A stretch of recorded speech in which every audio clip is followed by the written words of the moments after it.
Halo teman-teman, balik lagi ke podcast hari ini bersama Sarah. Kita hari ini bakal membahas Cortex lagi. Nah, teman-teman kalian bagaimana kabarnya? Pastinya sehat ya. Hari ini kita ada judulnya itu adalah Lapor SPT Perdana via Cortex, aku bangga jadi relawan. Tentunya Sarah hari ini tidak akan sendirian, tapi akan ditemani oleh mahasiswa PKN yang menjadi relawan. Dan hari ini kita akan bahas konteks dari sisi yang lain. Kalau episode sebelumnya kita bahas tentang bagaimana konteks dari sisi pusingannya, hari ini kita akan bahas konteks dari sisi perawatnya. Langsung aja kita panggil langsung hari ini. Halo. Wah, aku dikenalinnya keren banget nih Kak. Jadi semangat. harus keren banget. Jadi awal ini posisi sekarang relawan pajak. Bener banget Kak. Khususnya sebenarnya relawan pajak negeri ini. Oh, disingkatnya apa tuh? Renjani. Jangan keren banget. Di mana? Sebenarnya di seluruh Indonesia ada ya Kak. Tapi aku khusus di KPP Pondok Aren. Pondok Aren. Sibuk banget nggak sih kamu mahasiswa tapi harus ngurusin tentang wajib pajak gitu? Lumayan banget Kak. Apalagi karena kan sekarang kita lagi sistem baru kan Kak. Jadi lagi hype banget nih daripada tahun-tahun sebelumnya. Wow, keren banget ya. Aku jadi penasaran banget bagaimana kita akan ulik lagi tentang relawan pajak ini. Oke, first thing first. Aku penasaran banget nih. Apa sih alasan Alun pengen jadi relawan pajak padahal jadi mahasiswa PKN itu udah sibuk banget guys gitu. Kenapa tuh? Karena mau ngejar sertifikat atau memang pengen coba pengalaman baru? Jadi pertama pastinya kita kan ada sistem SKPM ya kan Kak. Jadi pasti perlu sertifikat untuk booster SKPM itu sendiri. Yang kedua, saya FOMO. Oh, keren banget. Jadi nggak hanya saya loh yang mau jadi renjani, banyak banget teman-teman yang mau jadi renjani itu. Tapi kemudian semakin kesini tuh kayak saya ngerasa kayak banyak banget ya manfaatnya jadi renjani, karena nggak hanya membantu tapi kita juga dilatih Kak. Jadi kan ternyata pelatihan renjani itu hampir 3 bulan tahu Kak kemarin itu. Panjang juga ya? Iya, kita ada tesnya dulu. Kita belum tentu masuk jadi renjani karena ada seleksinya dulu, seleksi dari teori-teori gitu. Setelah itu baru lulus gitu, ada sertifikatnya juga. Oh, oke. Berarti kamu first struggle banget nih tahun ini karena kan tahun ini perdana lapor konteks dan kamu sudah terjun langsung situ. Bener banget Kak. Gimana tuh rasanya ngebantu wajib pajak untuk lapor SPT di konteks? Aku mungkin sekalian nambah informasi aja ya Kak. Boleh. Jadi itu sebenarnya relawan pajak itu terbagi dua. Ada relawan pajak untuk negeri atau renjani sama tax clinic. Dan aku kebetulan gabung dua-duanya. Tapi sebenarnya tugasnya tuh nggak bersisian. Kalau yang dia yang tax clinic ini tuh untuk daftarin NPWP-nya, aktifin dulu NPWP-nya. Nanti yang di renjani ini yaitu untuk aktivasi Cortex. Karena kan kalau mau aktivasi Cortex kan harus aktif dulu kan NPWP-nya itu untuk akun NIK-nya, akunnya itu.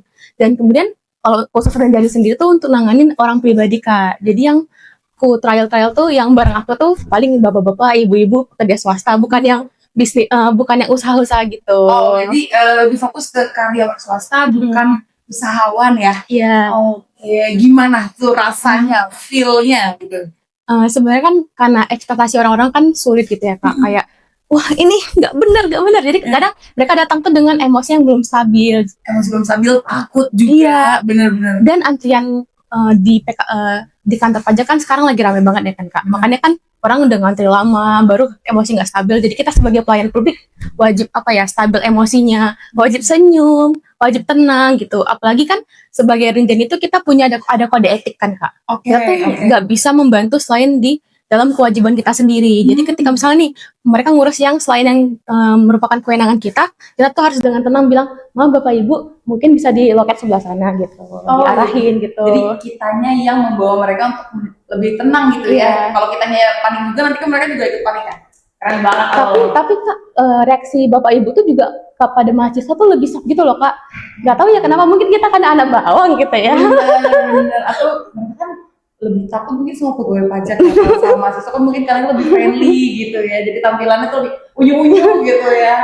Baru kalau kan kita selesai pelayanan kan ada foto kan Kak, timestamp gitu sebagai bukti. Mereka juga mau senyum, juga mau diminta tolongin gitu sebagai buktinya. Oke, keren banget. Oke, boleh dong kamu lebih spill gimana pengalaman kamu pas pertama kali nangani nih wajib pajak pertama yang kamu bantu? Jadi kan kayak aku jelasin sebelumnya kan Kak, kita kan nanganin yang bapak-bapak, ibu-ibu yang udah sepuh, mohon maaf gitu. Nah, itu kan kita pakai sistem teknologinya udah lumayan tinggi kan Kak. Bener. Jadi kadang mereka tuh bingung-bingung gitu Kak. Tapi pas aku tunjukin nih Kak, dashboard yang luar biasa kan sekarang dashboardnya Cortex itu kan udah bersih kan Kak, udah bagus gitu. Oke, udah lebih daripada pas awal launching. Bener banget. Nah, pas aku tunjukin tuh kayak mereka, oh udah bagus ya Mbak gitu. Baru pas aku tunjukin trial-trialnya gimana gitu, kayak mereka, oh mudah ya Mbak. Karena kan FYI gitu kan. Sekarang tuh kita nggak perlu ngisi klik-klik lagi, karena semuanya tuh udah kayak otomatis tinggal terisi otomatis gitu loh Kak. Tinggal klik centeng gitu doang. Nggak perlu yang nulis-nulis gitu. Oke, jadi itu langsung ketarik datanya gitu ya? Oh, berarti cepet banget dong ngerjainnya. Iya Kak, baru kayak sebenarnya kalau misalnya kita tuh khususnya Kak, karyawan gitu, tuh tinggal 5 menit doang Kak, nggak perlu Secepat ngapa-ngapain itu? lagi. Iya, Oh, baru ini Kak, masalahnya tuh kadang tuh ada yang lupa email, ada yang lupa sandi. Kita tuh kayak, aku Kak ditanya sama ibu-ibunya, ini sandi email saya apa? Saya yang ditanya Kak sandi emailnya. Oke.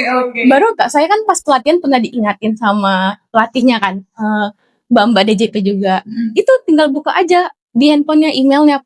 Kadang tuh mereka tuh cuman panik doang, padahal udah ada masuk pesannya tuh di email mereka gitu. Bener-bener. Karena kan pada saat aktivasi masukin password tuh kadang password tuh masuk ke email kan memang seharusnya gitu ya. Di password yang pertama kali gitu ya. Dari dulu tuh kayaknya masalahnya memang itu aja. Pas zaman sebelum Cortex juga hebohnya tuh kan Evin ya. Oh iya. Lupa Evin, lupa password, lupa Evin. Bahkan ada Kak cerita lucu nih, satu lagi nih. Dia tuh kayak, Mbak saya lupa sandi, saya lupa email. Oh ini Bu, kita ajarin lagi ya. Nggak usah mbaknya aja. Nanti ibu lupa terus. Oh saya dari tahun ke tahun Mbak. Jadi dia secara sadar bahwa saya ini emang ngomong setiap tahun gitu. Jangan pelanggan ini ya, pelanggan tiap tahun. Iya Kak. Keren banget sih ya, berarti kamu sudah punya pengalaman khusus untuk menghadapi wajib pajak, terutama mungkin untuk generasi sebelum Gen Z yang belum teknologi ya. Nanti milenial marah Kak. Lagi-lagi. Oh, iya. Bener sedikit. Lagi ya sebelumnya. Tapi baru ya kita ngomongin soal generasi. Menurut kamu konteks ini sudah mobile user friendly nggak untuk orang tua? Menurut saya nih, kalau misalnya kita buka Cortex secara nyata tuh, jadi setiap widgetnya itu bisa diperbesar gitu loh Kak. Kalau misalnya dari laptop gitu kan, kalau misalnya kurang jelas gitu. Jadi kayak, dan fitur-fiturnya tuh sebenarnya tombol-tombol tuh udah besar-besar gitu untuk yang ibu-ibu atau bapak-bapak yang udah lumayan sepuh tuh, dan sangat terbantu kan. Lagi warnanya tuh warna yang menyenangkan gitu Kak. Oh, oke. Nggak yang monoton hitam putih gitu. Jadi kayak user friendly banget menurut saya. Oh, udah user friendly ya, udah tahu mau dipencet apa, mau pencet apa tulisannya lebih jelas. Bahasanya bisa bahasa diganti-ganti bisa. Oh bisa ada 2 fitur Kak. Jadi ada bahasa Inggris sama bahasa Indonesia gitu. Oke, keren banget. Dan itu tuh di setiap fitur tuh ada kayak langkah-langkahnya sih sebenarnya. Di awal juga ada trial kalau misalnya mau coba Cortex gimana gitu. Oke, berarti sudah cukup user friendly bagi orang tua ya. Oke, Awal. Tadi kan Awal bilang bahwa pasti Renjani itu kan 3 bulan ya, bahkan 3 bulan. Dan sampai saat ini masih posisinya sebagai Renjani nih teman-teman. Aku mau nanya dong, selama jadi Renjani pasti ada tambahan sih dong. Coba diceritain. Oke, jadi informasi tambahan lagi. Jadi Renjani itu insya Allah 1 tahun Kak. 1 tahun gitu. Oke, 1 tahun ya. Keren banget. Untuk aku sendiri sebenarnya tantangan aku karena kita juga baru sekali frekuensi melayani kan, karena banyak banget ya teman-teman Renjaninya itu, jadi harus gantian-gantian, jadi belum terlalu beragam. Tapi aku mau sharing nih Kak tentang bunda aku nih. Oke, bundanya aku sendiri. Iya Kak. Oke. Jadi bunda aku tuh guru sebagai PNS, dan salah satu kebijakan dari pemerintah adalah wajib aktivasi akun di akhir Desember Kak. Oke. 28 Desember kalau nggak salah kemarin tuh. Dan tiba-tiba bunda saya tuh video call kan Kak. Baru aku kaget, di mana nih Bun gitu. Di kantor pajak. Ngapain? Ini mau aktivasi akun. Baru bunda saya ngomel, astagfirullah Kak, ini bunda dapat antrian ke 400. Wow, kaget nggak Kak? Wow, 400 orang aktivasi. Dan itu belum bunda saya yang terakhir Kak. Masih ada lagi yang di belakang-belakangnya lagi. Jadi nggak 400 aja. Dan di jam 2 itu masih sekitar 200-an gitu Kak. Baru setengah jalan ya. Baru aku tanyakan Kak pada bunda gitu, kayak gimana nih respon tukang pajaknya atau fiskusnya gitu. Reaksi mereka, dengan ada crowded kayak gitu, dengan banyaknya WP-WP yang datang, baru ternyata Bunda bilang kayak, oh mereka ramah kok, mereka nggak ada yang cemberut-cemberut, mereka melayani dengan profesional. Bahkan ternyata dikasih permen sama dikasih minum. Aku nggak tahu ya apakah itu fasilitas tiap KTP, tapi kan bagus ya gitu penanganannya tuh, meskipun rame banget tapi tetap profesional, tetap mau menomorsatukan pelayanan gitu. Baru akhirnya Kak, bundaku tuh jam 2 lewat atau jam 3 gitu kayak nyerah kan, karena belum belum antriannya. Jadi kayak bundaku tuh bilang gini, ya udah kakak aja deh yang bantuin bunda gitu. Sebenarnya kan aku belum tahu ya harus ngapain. Baru ketika aku lihat, ya ampun ternyata itu simple Kak sebenarnya. Jadi tinggal mau aktivasi NPWP yang lama itu. Sebenarnya kan kalau udah ada DJP online yang dulu, tinggal aktivasi aja kan gitu. Itu sebenarnya simple banget. Mungkin itulah dia fungsinya Renjani Kak. Bener. Jadi sebenarnya aku melihat dengan adanya sedikit bantuan dari generasi muda khususnya kita ini tuh sebenarnya bisa memangkas antrian yang hingga 400 orang itu Kak. Betul. Sebenarnya timeline waktu itu udah panjang ya, cuma memang banyak. Jujur iya Kak. Ya, memang banyak masyarakat Indonesia ini sangat tepat waktu gitu ya. Jadi dari tanggal 28 ngerjain tanggal 28. Bener. Untungnya ada teman-teman menjadi, untungnya bundanya punya Aul yang menjadi itu untuk orang bunda yang di rumah ya. Dan lucunya lagi Kak, kan ada kayak verifikasi wajah kan. Sebenarnya kan mau aku izin sendiri di sini. Tapi kalau verifikasi wajah kan wajib langsung. Sebenarnya aku nggak tahu dulunya boleh pakai gambar KTP aja. Iya, jadi di rumah Bunda ngerjain di laptop, baru video call sama aku. Bunda gini ya. Yang mana Kak? Yang mana? Gini ya, gitu. Terus pada akhirnya bisa. Bisa. Mudah kok. Oke. Dan sebenarnya di YouTube ada Kak video tutorialnya. Jadi DJP tuh udah banyak melakukan strategi kan, takutnya orang-orang pada bingung. Jadi ada kok sebenarnya tutorialnya di YouTube gitu. Sebenarnya tantangan itu tuh nggak usah jauh-jauh dari masyarakat, dari bunda kita sendiri ada ya. Jadi sebenarnya edukasinya tuh udah dari mana-mana. Cuma mungkin memang kurang viral kali ya. Teman-teman juga mungkin kurang enak melihat sehingga jadinya antrian yang menumpuk di tanggal. Iya, dan gara-gara sering nunda-nunda tuh kan jadi banyak kan yang di satu titik tuh di tanggal yang sama orang-orang menggunakan Cortex bersama-sama. Makanya kadang jaringannya juga sering jelek gitu Kak. Seneng nggak udah bisa bantu bunda rasanya? Waduh, mungkin setelah ini tugas saya terus ya Kak. Saya juga masih bangga dong punya awal dari enggak? Jadi kan sebenarnya yang pas kemarin itu pas bantuin bunda tuh belum pengumuman Renjaninya kan Kak. Cuman kayak pas setelah pengumuman Renjani kan ada pelatihannya tuh akses Cortex, baru kayak saya jadi throwback gitu kan, kayak oh ini kan udah pernah aku akses nih dulu gitu. Malah jadi lebih tahu Iya, dan bener banget. Gak terasa nih kita udah mau selesai ngobrolnya. Nah terakhir nih aku mau nanya dong ke Aul.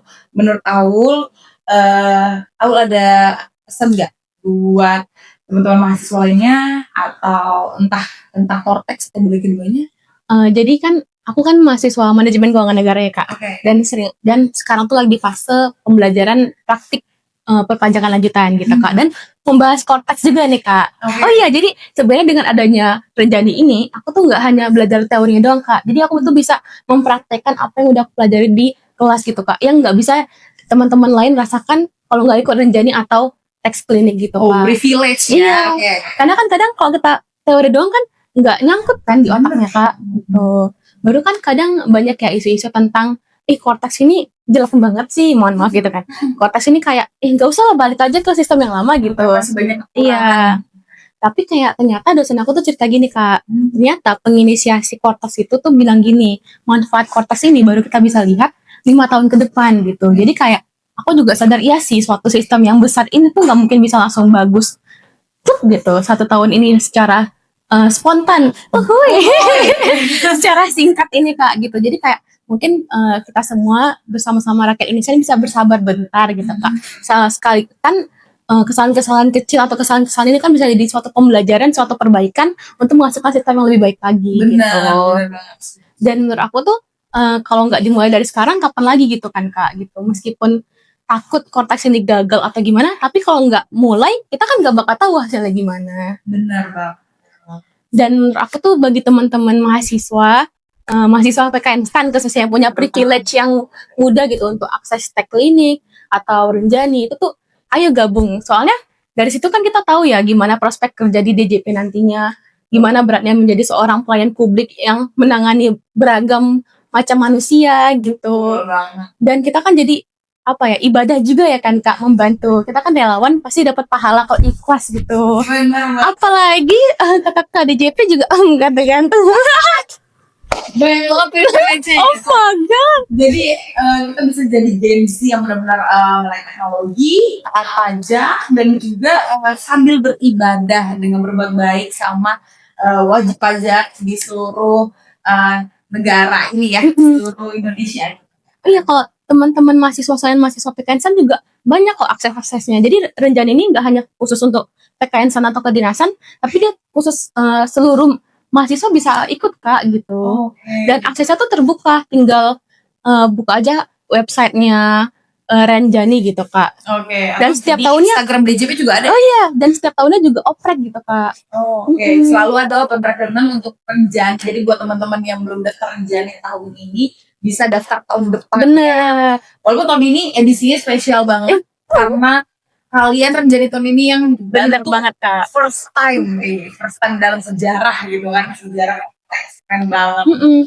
Oke. Dan ini Kak, kalau misalnya takut gitu Kak, mau coba di Renjani tapi belum punya pengalaman, gampang. Soalnya aku juga belum punya pengalaman kan Kak, gitu. Dan untuk teman-teman yang nggak di prodi pajak atau nggak mempelajari pajak tuh juga jangan takut. Soalnya setelah kita masuk, itu tuh benar-benar dilatih dari base banget, dari dasarnya banget Kak, gitu. Oke. Mulai dari cara kita menangani wajib pajak sampai ada penggunaan aplikasinya. Bener banget Kak. Dan kalian kan sendirian ya, semuanya kan teamwork, jadi pastinya nggak takut untuk jadi Renjani ya. Iya, kayak aku tuh kemarin di satu sesi aku tuh 4 orang Kak. Jadi kayak berat sama dipikul, ringan sama dijinjing. Keren banget. Kalau misalkan contohnya sebanyak kayak aku udah share pengalamannya sebagai Renjani yang bisa bantu wajib pajak di first time lapor SPT tahunan kali ini. Sukses terus buat kuliahnya dan kegiatan relawannya, semangat ya. Kak, aku juga terima kasih banyak udah berkenan diundang nih Kak di acara podcast hari ini, karena aku tahu nih yang hadir di situ orang-orang keren banget nih Kak. Kamu juga keren banget, gak kalah keren. Wow, jadi gemetar nih. Keren banget Gen Z satu ini ya.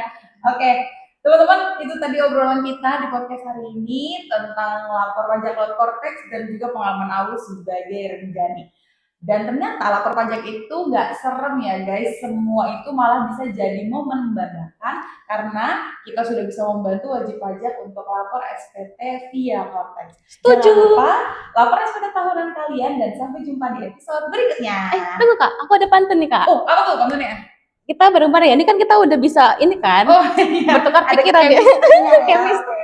Ikan hiu makan capcay. Cakep. 1, 2, 3. Bye-bye.